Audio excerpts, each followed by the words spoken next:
লোকটিকে আপনি দেখতেছেন লাশ ঘাড়ে করে নিয়ে যাইতেছে, আবার ওই লোকটি একটা অফিসের সামনে বসে আছে লাশ নিয়ে। ওই লোকটির বোন যখন জীবিত ছিল ব্যাংকে কিছু টাকা জমাতেছিল। বোন যখন মারা গেছে তার বসে এই লোকটি ব্যাংকের ম্যানেজারকে যা বলছে, স্যার আমার বোন তো মারা গেছে, কিছু টাকা আমার বোন ব্যাংকে জমা হয়েছে, আমাকে দিয়ে দেন।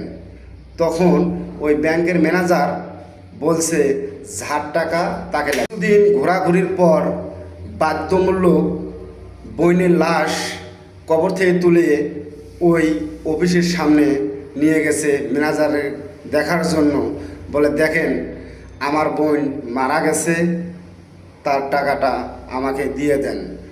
তাই আমি বলতেছি আমরা কোন বিবেক নিয়ে চলাফেরা এখনো করতেছি।